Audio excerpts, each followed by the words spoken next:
నీ యందు నమ్మిక ఉంచి ఉన్నాను. నీవే నా దేవుడవని నేను అనుకొనుచున్నాను. నా కాలగతులు నీ వశములోనున్నవి. నా కాలగతులు నీ వశములోనున్నవని ఇక్కడ మనము వాక్యంలో చదువుకోవచ్చు. చాలా మంది జీవితంలో కొన్ని జరగట్లేదు, ఏదైనా మనకు కొంతమంది సలహా ఇస్తూ ఉంటారు. టైం వస్తే అన్నీ అవే సర్దుకుంటాయి, టైం వస్తే అన్నీ అవే జరిగిపోతాయి అని. కానీ మన కాలగతులు ఆయన చేతుల్లో ఉన్నాయి, ఆయన వశమై ఉన్నాయి. టైం వస్తే నిజమే, టైం వచ్చిందంటే ఆ సమయానికి అన్ని సర్దుకుంటాయి, అన్ని బాగుంటాయి. కానీ వాటి వెనుక మన కాలగతులు ఆయన వశమై ఉన్నాయి. ఆయన ఆ టైం మొత్తం ఆయన చేతుల్లో ఉంది. ఎన్నో సార్లు మనం కృంగిపోతూ ఉంటాం మనుషులుగా. మనకు ఏదైనా ఇమ్మీడియట్ గా ఫాస్ట్ గా మన లైఫ్ లో మనకు జరిగిపోవాలి. ఇప్పుడున్న మన ఫాస్ట్ వరల్డ్ లో కూడా మనకు అన్ని ఇమ్మీడియట్ గా మనకి జరిగిపోతూ ఉంటాయి. జరిగిపోవాలి అని మనం ఆశపడుతూ ఉంటాం. కానీ దేవుడు తగిన సమయంలో అన్ని ఆశీర్వాదాలను మనం ఊహించలేనంత గొప్పగా ఆయన మనకు ఇస్తూ ఉంటాడు, ఖచ్చితంగా ఇస్తాడు. మనం మనుషులుగా కృంగిపోతూ ఉంటాం. అరే ఇంకెన్నాళ్ళు వెయిట్ చేయాలి, ఇంకెన్ని రోజులు, ఎంత వెయిట్ చేసినా కూడా దేవుడు ఏ మార్గము తెరవట్లేదు, ఇంకా పరిస్థితి ఇలాగే ఉంది, ఏంటి నా బ్రతుకు ఇలా ఉంది అని కృంగిపోతూ ఉంటాము. కానీ when we are waiting, God is working. దేవుడు మన కోసము కార్యం అన్ని కూడా ఆయన చక్కబరుస్తూ, అన్ని పరిస్థితులను ఆయన చక్కదిద్దుతూ ఉన్నాడు. మనము యెషయా గ్రంథం 60వ అధ్యాయము 22వ వచనంలో చూస్తే, వారిలో ఒంటరి అయిన వాడు స్వతంత్రించుకొండు, ఒంటరి అయిన వాడు 1000 మంది అగును, ఎన్నిక లేని వాడు బలమైన జనమగును.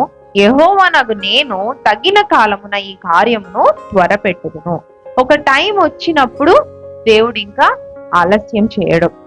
నా వివాహ విషయంలో కూడా నేను ఫస్ట్ టైం ఇలా నాకు వివాహ సంబంధాలన్నీ చూడటం మొదలు పెట్టారు మా ఇంట్లో. ఇంకా ఇమ్మీడియట్ గా రావటం, నేను పాస్టర్ గారిని చూడటం, ఇమ్మీడియట్ గా నాకు మ్యారేజ్ అలా త్వరగా జరిగిపోయింది. ఇమ్మీడియట్ గా ఎంగేజ్మెంట్ జరగడం, ఇమ్మీడియట్ గా మ్యారేజ్ జరగడం, ఎక్కడ ఆలోచించడానికి కూడా టైం లేదు. దేవుడు ఒకటి ఏదైనా త్వరపడి జరిగించాలి అని నిర్ణయించుకుంటే ఆయన ఇమ్మీడియట్ గా త్వరగా ఆయన జరిగించేస్తాడు. వివాహం జరగకుండా బాధపడుతూ ఉన్న వారికి, ఎదురు చూస్తున్న వారికి ఆయన ఎంత ఆలస్యం చేసినా కూడా ఆయన గొప్ప ఆశీర్వాదాలను ఆయన దాచి ఉంచుతాడు. లేట్ అయింది కదా అని మనము దిగులు చెందాల్సిన అవసరం లేదు. ఆయన గొప్ప ఆశీర్వాదాలను ఆయన దాచి ఉంచి వాటిని బయలుపరచడానికి తగిన సమయం ఆయన జరిగిస్తాడు. సమయం కోసం మనం ఎఫెసీ గ్రంథం, ఎఫెసీయులకు రాసిన పత్రిక 3వ అధ్యాయము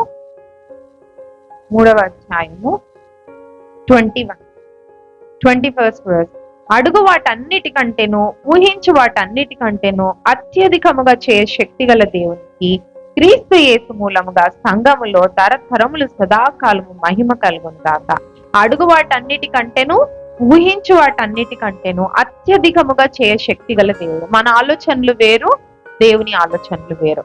మన తలంపులు వేరు, ఆయన తలంపులు వేరు. మనుషులంగా మనకు వ్యర్థమైన ఆలోచనలు వస్తుంటాయి, మనము వేరేలాగా ఆలోచిస్తాం. కానీ ఆయన ఆలోచనకర్త, ఆయన ఆలోచనలు గొప్పగా ఉంటాయి. మనం కొంచెమే ఆశిస్తాం, మనకి ఇది చాలు, మనం 2 ఇల్లు ఉంటే మనకి చాలు అనుకుంటాం. కానీ దేవుడు నేను సొంత ఇల్లు, ఒక మంచి చక్కటి గృహాన్ని నేను ఇస్తాను అని అంటారు. మనము విశ్వాసంతో, దేవుని మీద నమ్మకంతో, మనం ఊహించి వాటన్నిటికంటే, మనము ఎక్స్పెక్ట్ చేసే దానికంటే కూడా గొప్ప ఆశీర్వాదాలను దేవుడు దాచి ఉంచి మన కోసం ఇవ్వటానికి ఆయన సిద్ధంగా ఉన్నాడు. కావాల్సింది తగిన సమయంలో, ఆ టైం వస్తే దేవుడు అన్ని కూడా ఆయన బయలుపరుస్తాడు, ఆశీర్వాదాలను కృంభరిస్తాడు. ఒకటి, మనము కృంగిపోకుండా, మనము ఎప్పుడైనా సరే క్రిస్టియన్స్ లైఫ్ లో today will be better than yesterday and tomorrow will be more beautiful than today.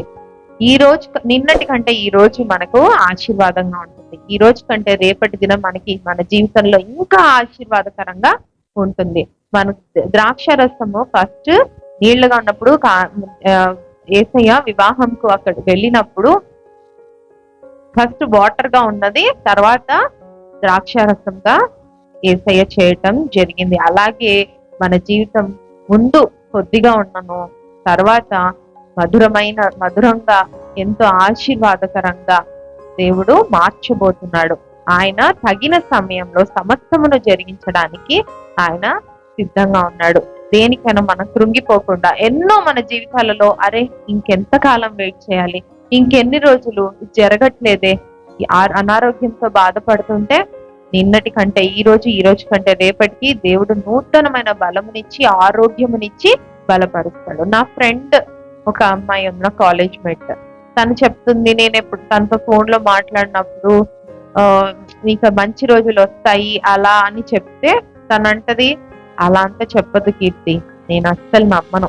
మంచి రోజులు అంటే ఎప్పుడు మనకి, మరి ఇన్ని రోజులు ఏం చేశాడు దేవుడు అని మాట్లాడుతుంది. కానీ మన నిరీక్షణ క్రైస్తవులంగా దేవుడు మనల్ని విడిచిపెట్టాడు. ఆయన ఈ రోజు రేపు రానున్న కాలంలో మనకి ఆరోగ్యాన్ని మనకు మెరుగుపరుస్తూ నూతనమైన ఆరోగ్యం ఇచ్చి, నూతన బలమునిచ్చి, శక్తినిచ్చి, ఆయన గొప్ప గొప్ప ఆశీర్వాదములతో రోజు రోజుకి కూడా మనల్ని ఆశీర్వదిస్తూ హెచ్చిస్తూ ఆయన బిడ్డలుగా గొప్పగా ఆయన మనల్ని ఎప్పుడు ఆయన మనల్ని నిలబెట్టడానికి సిద్ధంగా ఉన్నాడు. మనం కృంగిపోకుండా మనము తగిన సమయంలో ఆయన చేస్తాడని నమ్మి విశ్వసించి నీళ్లను ద్రాక్షరసంగా మార్చిన దేవుడు మన జీవితాలను కూడా మధురంగా మారుస్తాడని నమ్మి మనం ముందుకు వెళ్దాం.